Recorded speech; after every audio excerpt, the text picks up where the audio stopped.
For full episodes of the Diverse Mentality podcast, check the links in the description below. The full video version is available on the main channel, and the audio version is available on your favorite streaming platforms such as Spotify, Apple Podcasts, and more. Let's give props to Snoop Dogg, man. Snoop Dogg, D-O-double-G. Snoop D-O-double-G. He is finally the new owner of Death Row Records. Yeah, I'm the owner of that shit. Something he and Dr. Dre helped build. And Suge Knight is locked up for the rest of his life, so he has no take in that anymore.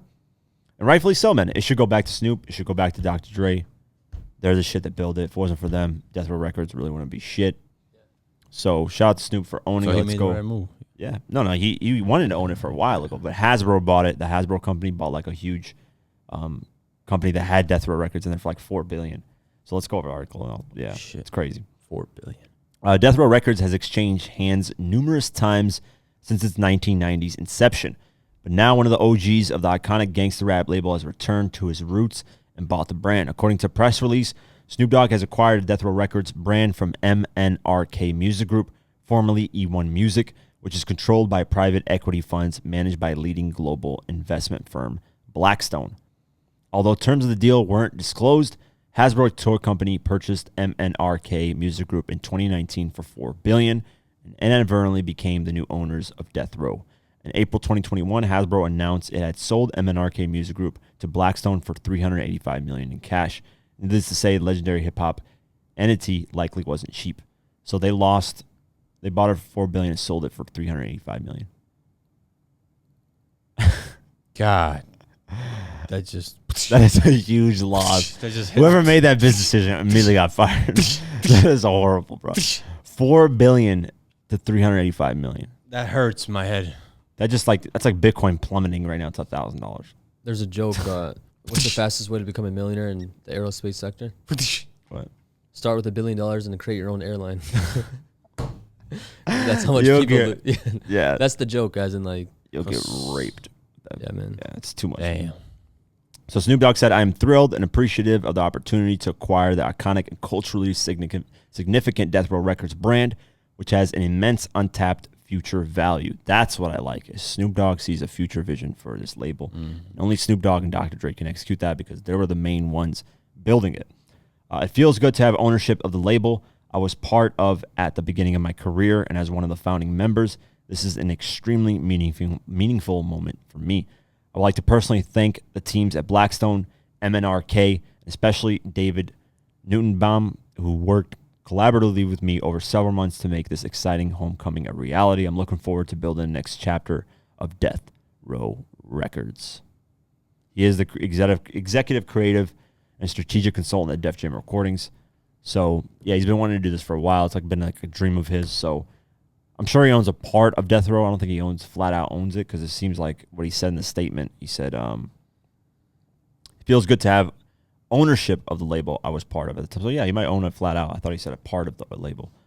Yeah, he said I was part of the beginning. Okay, so I wonder if MNRK, if they made any music while owning that Death Row Records. No. You don't think so? I think they probably have some music. I don't know if or they just bought it for $4 billion and it was just sitting there.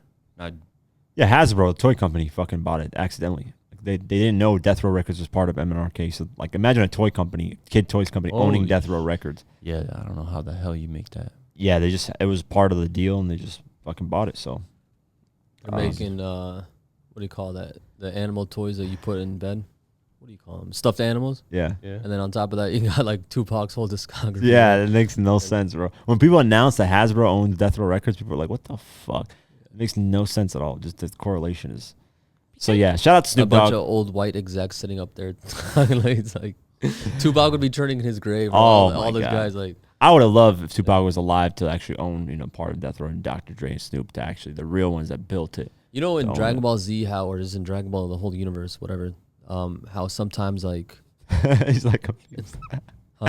He's confused. He's like, what? How did he get the Dragon Ball Z? Yeah. No, listen, like you know how like one time Bardock came back. There's like this little manga, and he got to see he spent only an hour. He got to hang out with Gohan and Goku, see his wife, all that, right? Go Tim. just to see like how how where life is, what his son, how his son is doing. Correct. So imagine like Tupac, Biggie coming back to life just one day with us in the modern world, just to see how hip hop is. I wonder what their take would be. Would they be like, "What the fuck is this?" Or is it more of a, "Dude, this is epic. This is beautiful." I think That's a good I think question. Tupac. I don't know about Biggie too much. Tupac was always about progress. That's what, because he used to be a actual like an what is it, an arts performer. Like he was in. Yeah, he was an actor. Yeah, he wasn't. No, he's an arts. Like literally, he used to do not ballet, like but theater and theater. shit. Yeah. Yeah. So like he wasn't a gangster. People get that confused. Like he wasn't. He didn't come into the industry like talking shit about guns and all this shit. Like he was not that until he got to Death Row Records. So I think he would like the progress. I don't think he had ever had like. Interesting. Seemed like for me, he never had an issue, especially being with that arts background. I think he would like the progress. Biggie, on the other hand, I don't know. Biggie was straight hip hop. Yeah, New but- York, yeah. I think Biggie also is adaptive. Like when Diddy would tell him, "Hey, do these type of records," and he would adapt to it. And like kind of, that's why he got the pop records kind of blowing up. Make it happen. I don't think they would shit on it, honestly. People who say that, you guys don't even know these people. You never knew them when they were alive. The people that knew them when they were alive always said that they would appreciate it because they like progress. So it's like you can't speak on. That's what I hate about like people saying, "Oh, old heads." They're like the old heads will say, "Oh, these new generations are garbage." Yeah, I mean everything that's new you might not like. I get it, but these kids have their own sound, their own wave. They're doing their own thing.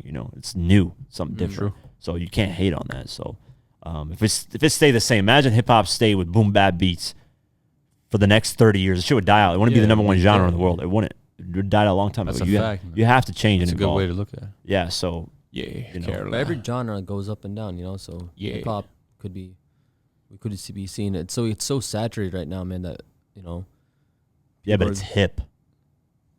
That Like- hip part will never, I don't think, ever go away because it's the young generation's game. It's hip. As long as it stays that, it's gonna be very hard. I mean, rock can come back.